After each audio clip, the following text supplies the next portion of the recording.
भर्खरै भारतले कोशी ब्यारेजको ढोका थुन्दा 1,50,000 नेपालीको ज्यान जोखिममा। भारतको ज्यादती नेपाल सामु कहिलेसम्म? दर्शकबिन नमस्कार, तपाईँ मेरो पोखरा टिभी युट्युब च्यानल हेर्दै हुनुहुन्छ। समाजमा र विश्वमा घटेका सत्य तथ्य खबरलाई तपाईसँग पुर्याउने हाम्रो अभियान जारी छ। तपाईले मेरो पोखरा टिभी युट्युब च्यानललाई सब्स्क्राइब गर्नुभएको छैन भने आज नै सब्स्क्राइब गरी नजिकैको बेल आइकन दबाई हामीसँग जोडिनुहोला। पल पलको ताजा खबर तपाईलाई अपडेट गराउने हाम्रो अभियान निरन्तर रहिरहनेछ। दर्शकबिन, यो भिडियोलाई अन्तिमसम्म हेरेर जतिसक्दो शेयर गरेर साथ दिनुहोला। छिमेकी राष्ट्र भारतको दमन अत्याचारका विषयमा हामी कहिलेसम्म सहेर बस्ने? अत्यन्त दुःखद खबर लिएर आएको छु। कृपया भिडियो अन्तिमसम्म हेरेर जतिसक्दो शेयर गरेर साथ दिनुहोला। दर्शकबिन, भारतले जीर्ण बनेको सप्तकोशी ब्यारेजको अधिकांश ढोका थुनेपछि प्रदेश नम्बर 1 र 2 का 3 जिल्लाका करिब 1,50,000 नेपालीको ज्यान जोखिममा परेको छ। ब्यारेजका सबै ढोका नखोलिएपछि सप्तकोशीका आसपासका क्षेत्रमा बसोबास गर्दै आएका सुनसरी, उदयपुर र सप्तरी जिल्लाका विभिन्न बस्तीमा बसोबास गर्दै आएका 1,50,000 नेपालीको ज्यान जोखिममा रहेको बताइएको छ। सप्तकोशीमा पानीको बहाव उच्च भएपछि 5 दिनदेखि खतराको सङ्केत स्वरूप रातो बत्ती बालिएको छ।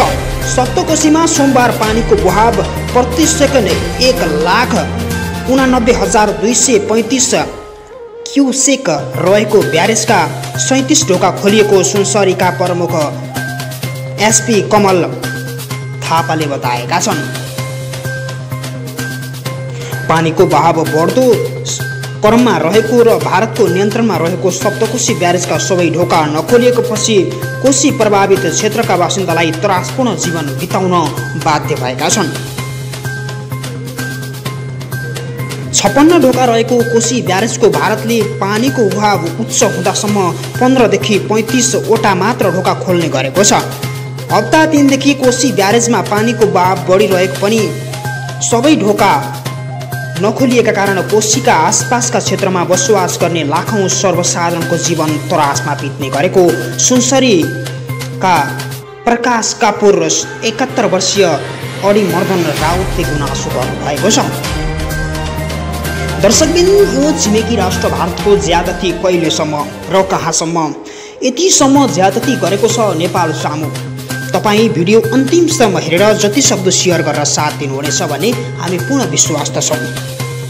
सरकारले असार, साउन र भदौ महिनामा ब्यारेजका सबै ढोका खोल्न पहल नगरेका कारण सप्तकोशी आसपासका क्षेत्रमा बसोबास गर्दै आएका 1 लाख बढी नेपालीको ज्यान जोखिममा रहेको सुनसरीका वरहा क्षेत्र नगरपालिका मेयर निलम खनालले बताएका छन्।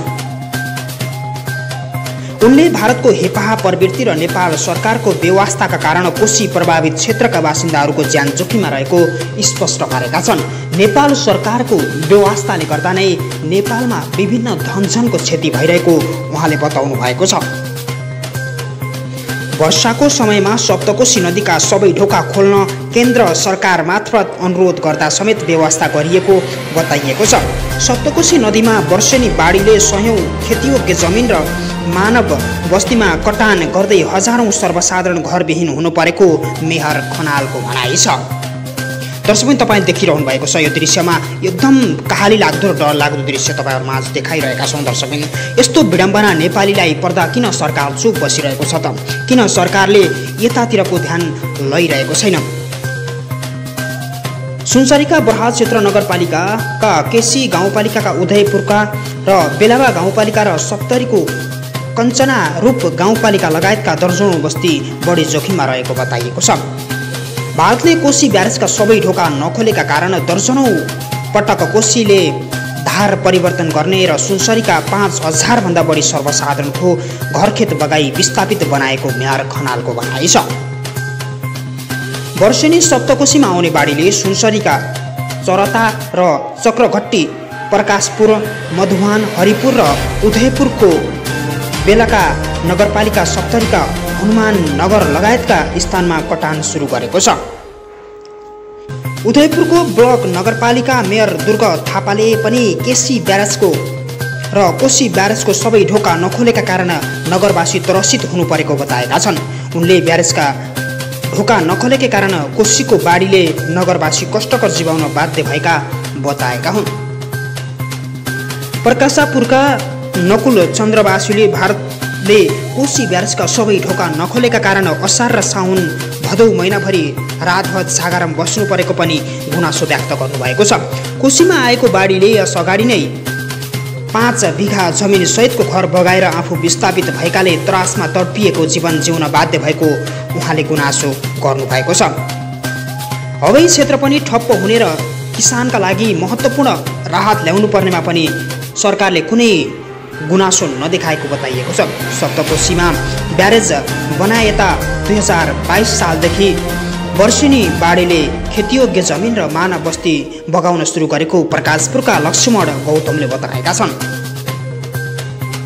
सप्तकोशीबाट 15 बिघा जमिन र घर गुमाएका प्रकाशपुरकै बुद्धिराज विष्टले कोशी ब्यारेजको नेपालको नियन्त्रणमा नहुन्जेलसम्म कोशी प्रभावित क्षेत्रका बासिन्दाको वर्षातको समयमा तडपेर बाँच्नुपर्ने गुनासो व्यक्त गर्नुभएको छ। कोशी ब्यारेजमा निर्माण हुनुअघि नेपाल र भारत सरकार बीच गरिएको सम्झौता कोशीले विस्थापित बनाएकाहरूलाई भारत सरकारले क्षतिपूर्ति दिने सम्झौता गरे पनि भारतले हालसम्म पीडितलाई कुनै प्रकारको राहत नदिएको कोशी पीडित सङ्घर्ष समितिका सचिव बाबुराम कार्कीले बताउनु भएको छ। सुनसरीका निमित्त प्रमुख जिल्ला अधिकारी महेश कुमार पोखरेल र कोशी ब्यारेजका सबै ढोका खोल्न भारतसँग पहल गर्ने बताएका छन्। उनले पहाडी क्षेत्रमा उच्च वर्षात भइरहेका कारण सप्तकोशीमा पनि पानीको बहाव उच्च भएकाले प्रभावित क्षेत्रका बासिन्दालाई सतर्क रहन आग्रह गरेका छन्।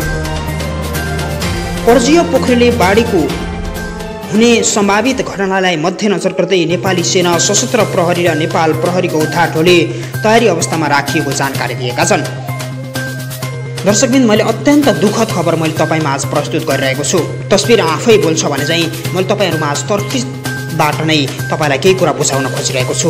भिडियोलाई जति सक्दो सेयर गरी सरकारसँग पुर्याउन सहयोग गर्नुहुनेछ भन्ने म पूर्ण विश्वस्त छु। नेपाल सरकारले यो ज्यादती र नेपाल सरकारको मौन बस्ने धारणा कहिलेसम्म रहन्छ दर्शकबिन हामीलाई बुझ्न अत्यन्त मात्रामा जरुरी छ। छिमेकी राष्ट्र भारतको दिन प्रतिदिनको हेपाहा मिचाहा प्रवृत्तिले नै नेपाली जनता त्रासपूर्ण वातावरण र त्रासपूर्ण जीवन जिउन बाध्य भएका छन्।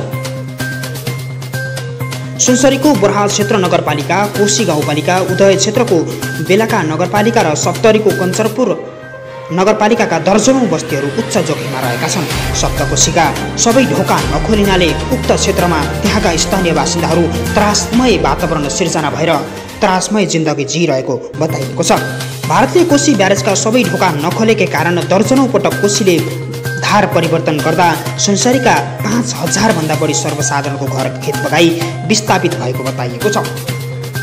यो अवस्थासम्म पनि सरकारले मौन बस्नुको कारण सरकार किन चुप बसिरहेको छ भन्ने विषयमा सरकारसम्म गम्भीर ध्यानाकर्षण गराउन हामी सक्दो कदम चाल्नु पर्दछ। त्यसैमाथि छिमेकी राष्ट्र भारतको हेपाहा र मिचाहा प्रवृत्तिले नेपालका मानिसहरू घर खेतविहीन बनिसकेका छन्। नेपालको कालापानी, लिम्पियाधुरा र लिपुलेख क्षेत्र पनि भारतले अतिक्रमण गर्दै आएको छ। नेपालको कोशी ब्यारेज तत्काल नखोल्ने हो भने नेपालका लाखौं व्यक्तिहरू विस्थापित हुने पक्का-पक्की भइसकेको छ। उदयपुरको वल्का नगरपालिकाका मेयर दुर्गा थापाले पनि कोशी ब्यारेजका सबै ढोका नखोलेका कारण नगरवासी त्रसित हुनुपर्नेको बताएका छन्। उनले ब्यारेजका ढोका नखोलेकै कारण कोशीले बाढी नगरवासी कष्टकर जीवन बिताउनु परेको बताएका छन्। दर्शकबिन, तपाईँलाई यो भिडियो कस्तो लाग्यो? तपाईँले अन्तिमसम्म हेरेर साथ दिनुभयो, त्यसका लागि धेरै धेरै धन्यवाद। यस्तै नयाँ ताजा र सन्देशमूलक भिडियो हेर्नका लागि तपाईँले मेरो पोखरा टिभी युट्युब च्यानललाई अहिलेसम्म पनि सब्स्क्राइब गर्नुभएको छैन भने अहिले नै सब्स्क्राइब गरी नजिकैको बेल आइकन दबाई हामीसँग जोडिनुहोला। पल पलको ताजा खबर तपाईँलाई अपडेट गराउने हाम्रो अभियान निरन्तर रहिरहनेछ। तपाईँको बाँकी पल शुभ रहनेछ। यस्तै नयाँ र ताजा खोज भिडियोका लागि आज नै सब्स्क्राइब गरी हामीसँग जोडिनुहुनेछ भन्ने हामी पूर्ण विश्वास छौँ। तपाईँको बाँकी पल शुभ रहोस्। नमस्कार।